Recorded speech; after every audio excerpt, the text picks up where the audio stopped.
In this lecture, we will discuss first method for solving first order, first degree differential equation.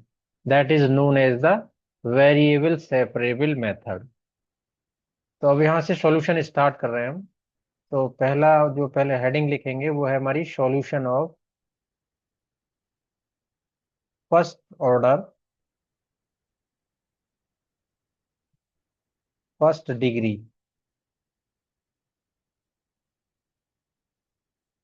Differential equations. अब इसी के अंदर methods आते चले जाएंगे फर्स्ट ऑर्डर फर्स्ट डिग्री के लिए। अब फर्स्ट ऑर्डर फर्स्ट डिग्री जिसका ऑर्डर भी वन होगा और डिग्री भी वन होगी, जैसे dy अपॉन डी एक्स और प्लस p y is equal to x. तो यहाँ पे जैसे ऑर्डर फर्स्ट डेरिवेटिव है तो ऑर्डर वन हो गया इसका, और degree each derivative and dependent variable having degree one, so is called the degree. So that means first order first degree differential equation. Now we start the first method. So we have first method, that is the variable separable method. So first method is variable separable method. नाम से ही पता चल रहा होगा कि separate करना है आपको वेरिएबल को, dx के साथ x के टर्म्स और dy के साथ y के टर्म्स। तो वेरिएबल को सेपरेट करके और इंटीग्रेट करना है बस सिंपली। तो we can write down as the differential equation, if a differential equation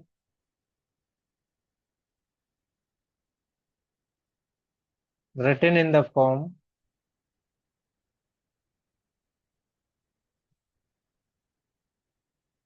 fy dy is equal to phi x dx।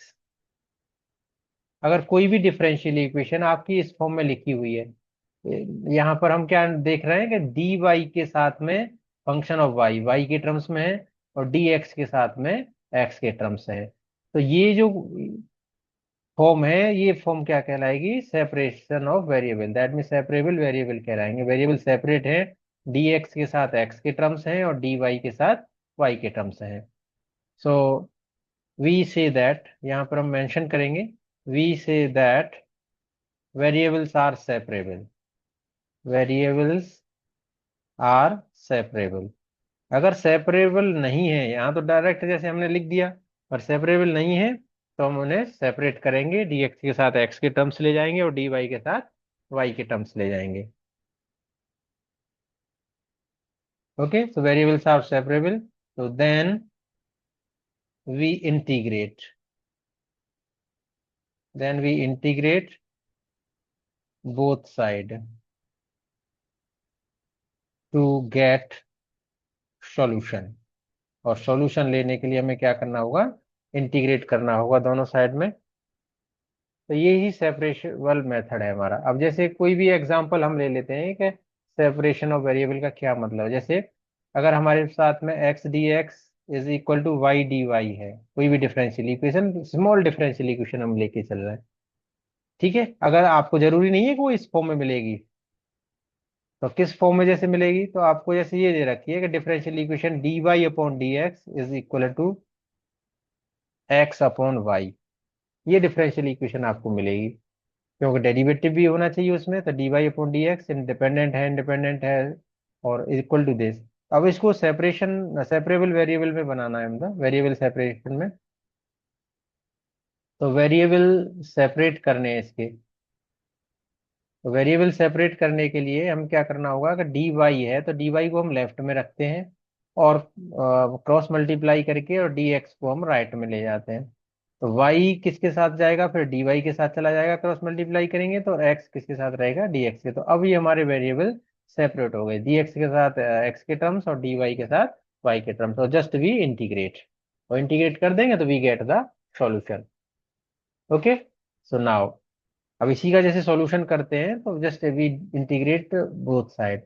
अब इंटीग्रेट किया हमने तो इंटीग्रेट वाई डी वाई का इंटीग्रेशन क्या हो गया, वाई स्क्वायर अपॉन टू हो गया, और is equal to x d x का क्या हो गया, एक्स स्क्वायर अपॉन टू हो गया, और प्लस इंटीग्रेशन कांस्टेंट हमने ले लिया सी। तो this is integration, c is integrating constant, integration constant. तो ये सी हो गया। आप आंसर को यहीं छोड़ सकते हो। अगर आपको आंसर और आगे कंटिन्यू करना है तो this can be written as Y square is equal to X square plus two C. अगर जैसे सी कांस्टेंट है और सी में हमने टू का भी मल्टीप्लाई कर दिया तो उस पर कोई इफेक्ट आएगा, उसको टू सी को फिर सी लिख देंगे हम, वो भी अनदर कांस्टेंट होगा। Okay, so we can write down in this form, जैसे Y square minus X square is equal to C, ये इस सॉल्यूशन में भी लिख सकते हैं। तो सॉल्यूशन आपका डिफर कर सकता है, जैसे किसी ने यहाँ पे सॉल्यूशन छोड़ दिया, किसी ने यहाँ तक सॉल्यूशन किया, किसी ने यहाँ सॉल्यूशन छोड़ा, तो सॉल्यूशन पे भी डिफर। ओके, और वो भी डिपेंड करता है आपके कांस्टेंट पे, कांस्टेंट के बेसिस पे सॉल्यूशन उसका लाई करेगा। अब जैसे एक छोटा सा एग्जांपल लेके स्टार्ट करता हूँ, आजकल जैसे एग्जाम में पूछ लिया या शॉर्टकट आपको कि मतलब directly what is the solution, जैसे क्वेश्चन है हमारा, what is the solution, what is the solution of dy by d x is equal to y. अब इसका सॉल्यूशन बताइए क्या होगा। अब सॉल्यूशन के लिए सबसे पहले हमें क्या करना होगा, वह वेरिएबल सेपरेट करना होगा। तो वेरिएबल सेपरेट करने के लिए अब y अपॉन वन है, अब जब क्रॉस मल्टीप्लाई कर देंगे तो ये क्या हो जाएगा, डी वाई अपॉन वाई होगा, ये डिनोमिनेटर में जाएगा, और उधर डी एक्स अपॉन वन हो जाएगा, तो मीन्स डी एक्स हो जाएगा। तो यहाँ पे डी वाई के साथ y की टर्म्स आ गई, और डी एक्स है, ये हमारा x तो है ही नहीं इसमें। नाउ आफ्टर, यहाँ पर यूजिंग वेरिएबल सेपरेशन, सेपरेबल, तो नाउ इंटीग्रेट। अब इंटीग्रेट किया तो इसका log y हो जाएगा, integration dy y upon y, log y is equal to x और x प्लस सी। ये हो गया हमारा फर्स्ट सॉल्यूशन।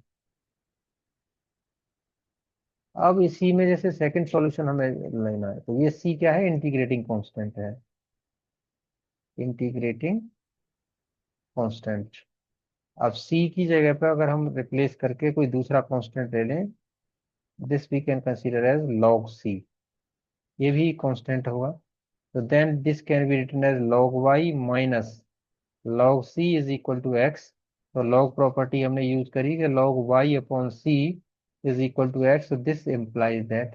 अब एंटी लॉग यहाँ ले लेंगे इसके लिए, तो this can be written as y upon x equal to e raise to the power x। तो y equal to, sorry y upon c, y upon c is equal to e raised to the power x, so y equal to c e raised to the power x. So this is also an solution. तो depend करेगा आपने constant क्या लिया है, constant c लिया है तो c के बेस पे आपका ये सॉल्यूशन बन गया। अगर log c आप कांस्टेंट यूज कर रहे हैं, अगर c लिया है तो ये कांस्टेंट हो सॉल्यूशन हो गया, log c आप यूज कर रहे हैं तो आपका solution y equal to c raise to power x। Okay, now we move another question. So solve the differential equation